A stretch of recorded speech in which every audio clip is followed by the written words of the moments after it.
बिस्मिल्लाहिर्रहमानिर्रहीम, अस्सलाम वालेकुम। मेरा नाम है Ruba and welcome to my vlog. तो आप सब लोग कैसे हैं? मैं उम्मीद करती हूँ आप सब लोग खैरियत से होंगे, मज़े में होंगे। तो आज हम लोगों ने बनाया था साग, जो है सर्दियों की सौगात। तो चलते हैं व्लॉग की तरफ।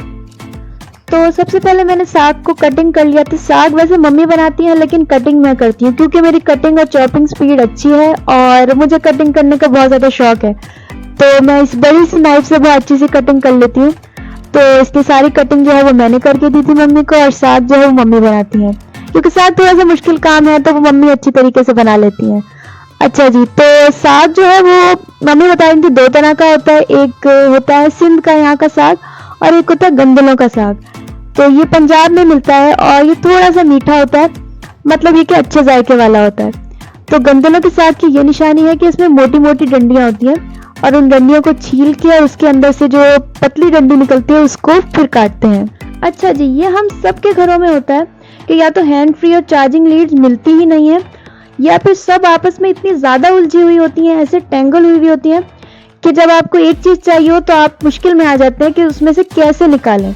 तो मैं कुछ टाइम पहले चाइना सेल गई थी और वहाँ से मुझे ये हुक्स मिले थे। तो ये 100 रुपीज़ ईच थे। एक पे ये इस तरह से फ्रूट्स बने हुए थे और दूसरे पे पिक्चर्स बनी हुई है बहुत क्यूट सी। तो दोनों मुझे बहुत अच्छे लगे थे, तो मैंने ले लिए थे। एक जो है वो 2 kg वेट होल्ड कर सकते हैं और एक जो है वो 3 kg। तो ये सिर्फ लिखने के लिए 2 और 3 kg नहीं लिखा हुआ था, ये एक्चुअली इतना ही वेट उठा सकते हैं। मतलब अगर 2 kg या 3 kg लिखा है तो ये इतना ही वेट आराम से होल्ड कर सकते हैं। और सबसे बड़ी बात ये कि इसको लगाना बहुत ही ईजी है।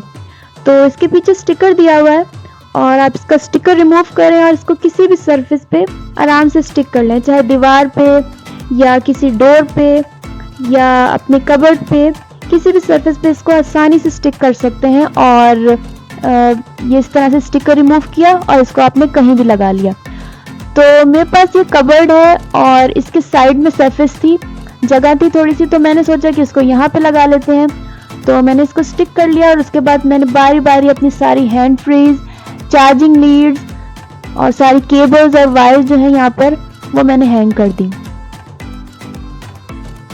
तो ये देखिए कितने अच्छे तरीके से ये सारी चार्जिंग लीड्स और हैंड फ्रीज यहाँ पर हैंग हो गई हैं, और अब जब भी ज़रूरत पड़ेगी बस यहीं से उठाया और वापस यहीं पे हैंग कर दिया। ना गुम होंगी ना टेंगल होंगी, और ये बहुत इजी सोल्यूशन है, तो ये मुझे बहुत अच्छा लगा। तो अब बारी थी साग की, और मम्मी रेडी कर रही थी इसका बघार या तड़का कह लें। तो साग को मम्मी ने रेडी कर लिया था, उसको बॉईल किया था पालक और मेथी के साथ, और सिंपल सालन के मसाला जैसे बनता है वैसे प्याज टमाटर अदरक लहसुन डाल के उसको भून लिया था। तो ये बन रहा था उसका तड़का। तो इसमें हमने घी ऐड किया क्योंकि घी से टेस्ट अच्छा आता है। साथ ऐड किया हरी मिर्च, अदरक लहसुन और लाल साबुत मिर्च। तो ये बहुत कलरफुल सा तड़का लग रहा था और ये तड़का साग के ऊपर लग गया और ये रेडी हो गया था। अच्छा, तो अब बारी थी रोटी की। मकई का आटा अवेलेबल नहीं था, तो इसलिए हम मकई की रोटी तो नहीं बना पाए, लेकिन हमने सोचा सिंपल रोटी से बेहतर है पराठे बनाते हैं। तो पराठे भी साग के साथ बहुत टेस्टी लगते हैं। तो ये हमने चकोर पराठों के पेड़े रेडी कर लिए थे।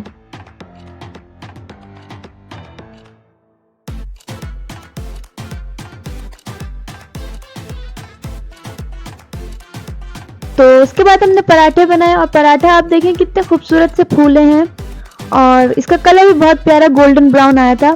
तो हमारे बहुत टेस्टी से और क्रिस्पी से पराठे बन रहे थे। और ये रेडी हो गए हमारे पराठे।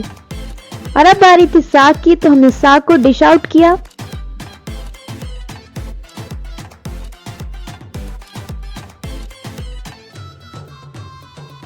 साग को डिश आउट करने के बाद गार्निशिंग की मक्खन से। तो इसके ऊपर हमने डाला एक बड़ा सा पेड़ा मक्खन का। तो मक्खन डालते ही ये फौरन मेल्ट होने लग गया और मुंह में आने लग गया पानी।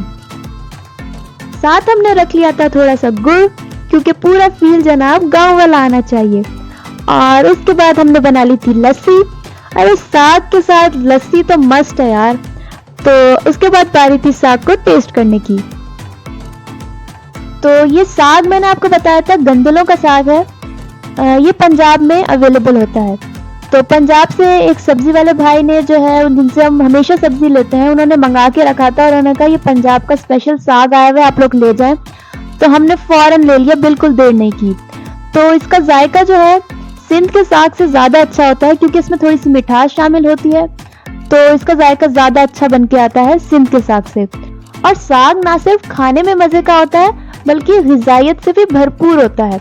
ये समझ लें ताकत का खजाना है, तो ये खाते ही जिस्म में खूब एनर्जी आ जाती है। साथ ही साथ एंजॉय की हमने लस्सी, तो ये हमारी पूरी डील हो गई थी साग और लस्सी की। और इस तरह से हमने साग एंजॉय किया और ये मम्मी ने दे दिया थम्स अप। नमकीन खा लिया, अब बारी थी मीठे की। और नमकीन के बाद मीठा खाना आपको पता है कि सुन्नत नबी सल्लल्लाहु अलैहि वसल्लम भी है। तो ये कुछ चिक्की और रेवड़ियां मम्मी ले आई थी इम्तियाज से। रेवड़ियां तिल से बनती हैं, तो ये भी सर्दियों की ही सौगात है क्योंकि तिल होते हैं तासीर में गर्म, और अब जनवरी आ गई है तो थोड़ी सर्दी कराची में भी पड़ने ही लगी है। तो ये मेरा छोटा सा व्लॉग था, आपको कैसा लगा कमेंट्स में बताइएगा। सब्सक्राइब करना मत भूलिएगा, लाइक और शेयर भी कीजिएगा। Thank you for watching. Allah Hafiz.